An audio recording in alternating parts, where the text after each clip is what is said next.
একটা কাহিনী মনে উঠলো, এই জন্য শুনাইতেছি, মা বোনদের দিলে যাতে লাগে। এক কাপড়ে জীবন ছিল, এক কাপড়ে দুইজনের জীবন, এক কাপড়ে কয়জনের?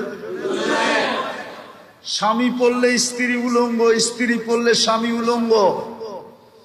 আল্লাহর রসুল সালাম ফিরাইতেন, ও উঠা দৌড় দিত।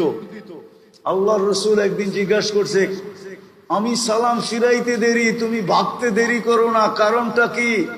নামাজের পরে আমি কত কথা বলি, তুমি তো কিছুই শুনো না। তসবিহ তাহলিল আছে, তুমি পড়ো না।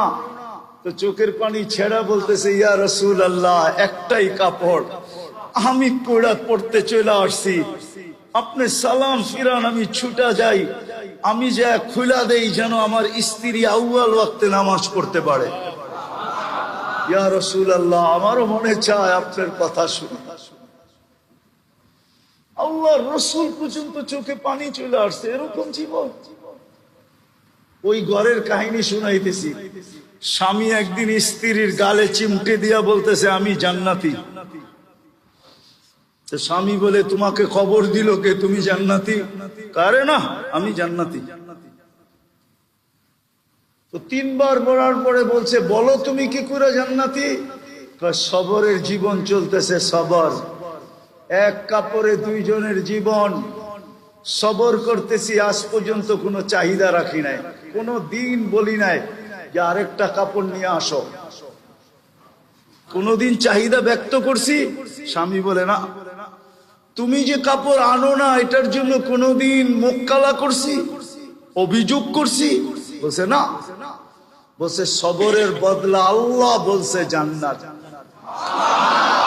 আমি জান্নাতি, জান্নাতি, জান্নাতি।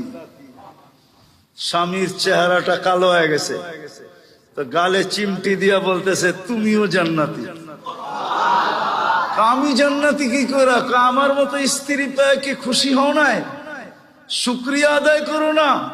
তো বলতেছে, পাগলি, একবার ডেলি 100বার আল্লাহ শুকরিয়া আদায় করি যে আল্লাহ আমাকে কি ধরায় দিল, কি পাইলাম আমি।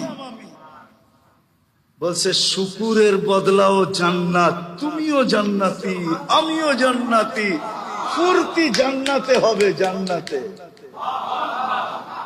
আফসোস, আমার মা বোনরা যদি এরকম হয়ে যায়, তাহলে পুরুষদের পরিশ্রমও কমে যাবে। কমবে না? না কমবে না? দুই দলেই হাসতে হাসতে জান্নাতে চলে যাবে। মনে উঠলো, এই জন্য শুনাইতেছি, মা বোনদের দিলে যাতে লাগে। এক কাপড়ে জীবন ছিল।